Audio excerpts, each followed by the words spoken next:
Kirk, thank you so much for being here. We might title this little discussion, How to Be Happy No Matter What. And it sounds like it would be easy for someone like you. You've been successful. You're a nationwide keynote speaker, a motivational speaker. You've written a very successful book. But life hasn't always been perfect for you, has it? No, it hasn't. I've had my share of setbacks, whether it was from health reasons as a 2-time cancer survivor, my mother abandoning me, but, you know, even financial setbacks, career setbacks, personal setbacks. I've had my share of tough times. When was it you realized that you could either sit there and feel sorry for yourself and blame other people or do something about it?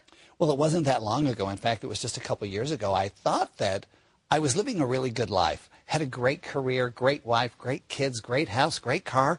Everything was going well for me, but yet I felt empty inside. And I reached a point where I'm like, well, shouldn't I be feeling happy with all of this stuff around me? And when happiness didn't happen, I just really went through a very dark period in my life where it came to the point where I almost took my own life. Because I just thought that doing the right things and working hard, that I would be happy. And when I wasn't, it was really, really hard. So what did you attribute it to? Well, I thought that everything that was important to me, I was failing at. Didn't have the job I wanted, didn't have the income I wanted. My kids were growing up and becoming their own person, and I was losing my relationship with them. And I just thought, wow, why should life really be this hard? And so everything that was important to me, I was failing. But I had done my best. And if I've failed and done my best, then there's... Why? Why me? Yeah, why me? And there's no more to give, so why should I live? How then did you decide to change? What did you do first? Well, what I did first is that a friend of mine said to me, you know what, Kirk? All of your problems will be solved from the inside out. And I'm like, wow. Really? That's incredible. And so I spent the next several years reading every book and thousands of pages of scientific studies on this idea of solving your problems from the inside out. And after a while, I realized that I was happier than I had ever been. Same job, same car, same house, same wife, same kids, but I was so happy. And I thought, well, wait a minute.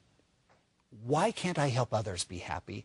And so I put it all together in an 8-step process in my book, The Happiness Factor, so that people can be happy no matter what without having to go through a 2-year process. This is something they could do right away, very quickly, and be very happy. So like you point out, you had the same house, the same job. It was the way you were looking at it. Absolutely. This idea that happiness is created from the inside out. And I like to say that happiness is a skill, that you can actually learn the skill of happiness so that regardless of your circumstances, you can be happy. Let's go quickly over those 8 steps. How do you teach a skill like being happy? Well, you really can't teach the skill of being happy, but you can teach other skills that bring happiness to you or allow you to be happy. And so in the book, The Happiness Factor, the 8 steps are formed around this acronym called PEACEFUL. And peaceful is a side benefit or a byproduct of being happy, but I replaced the middle C with a middle S. And so it starts with P for perception, it ends with L for love, with a lot of great things in between. And when you do these seminars, how long is it? And how do you interact with people? Do they just sit and listen to you and take notes, or how? Oh, no, it's very interactive. Particularly, we have a 2-day seminar where it's very interactive, and my goal is that people would leave that seminar with real skills that they can apply immediately to be happy. And but I do this in an hour. I can do it in a half day. I'm just humbled at how well this is being received. And when I see the change in people's lives, it really brings me a lot of joy to see that. Well, we know that happiness is a choice, just like you were saying, you looked at all the really wonderful things you had, but you made the choice not to be content with it. So you then realized that because happiness comes from the inside out. it is a choice we have, but for some of us it's really hard maybe to realize that we aren't making the right choices.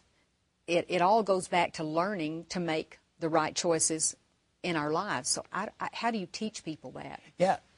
We start with making the choice. I think instinctively people want to be happy. They have the desire. And I equate it to wanting to learn the piano. Mm-hmm. People make a choice. I want to learn the piano. Or, in this case, I want to be happy. But they don't have the skills unless they go to a teacher to help instruct them what to do with the keyboard, the right posture, music theory, if you will. So I teach them some practical, real-world skills to be happy. For example, one of the things that we teach is to give people a break. I call this emotional generosity, where you prioritize being happy over being right, or you prioritize being happy over being in line at the airport. That you can just give people the benefit of the doubt, cut people some slack. And by doing that, you are being more generous than if you were to give away your substance. And that's why I call it emotional generosity. And so we actually walk through some exercise of being emotionally generous, showing kindness, showing charity, saying thank you. And believe it or not, even though those things are very simple, but when people learn how to do it and that it's okay to do that, it really changes how they feel inside. And that's the beginning of being happy. Is this true with people worldwide, audiences that you've spoken with all over the world? Everywhere I go, it is the same. Now, the culturals and the way that they accept it is a little bit different, but the same principles apply.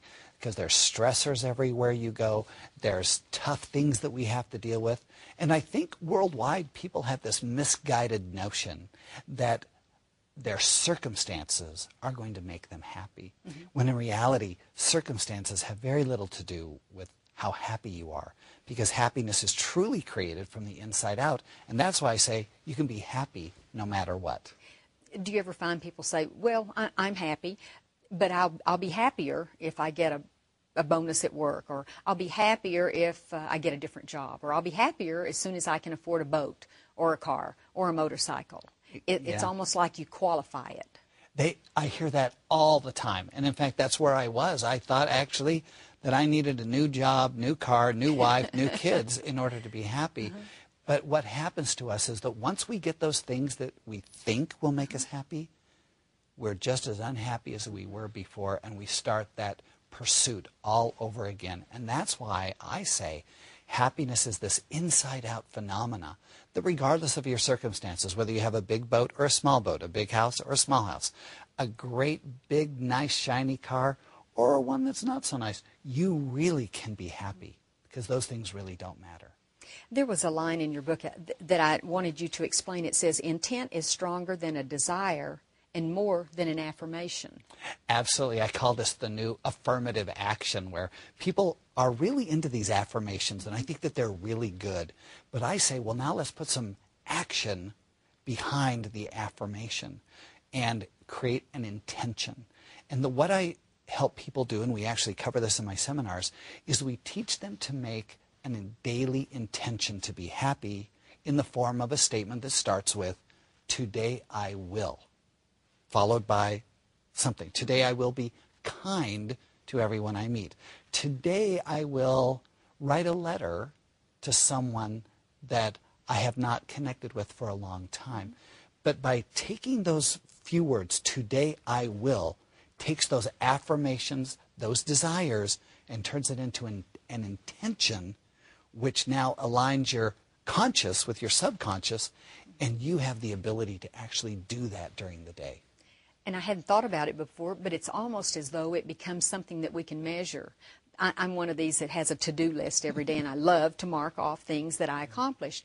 But if you did say, today I will, that's really what you're doing. You're giving yourself the opportunity to be successful at something and to accomplish something. If you wrote that letter, or if you called that friend, or if you helped someone else. It's really giving you a chance to be successful, which of course makes all of us feel better about ourselves. Absolutely. You know, around the new year this year, I was telling people, instead of making a New Year's resolution, make a New Day's resolution. New Day. Right? Mm-hmm. Today I will, and here's your New Day's resolution. But you're exactly right. It allows you to measure it in a way to say, today I accomplished something that can either bring me happiness or provide happiness for someone else. And when you do that, you actually start to be happy. I agree with you. Wonderful. Thank you so much for writing the book. Thank you for being here today and sharing it with us.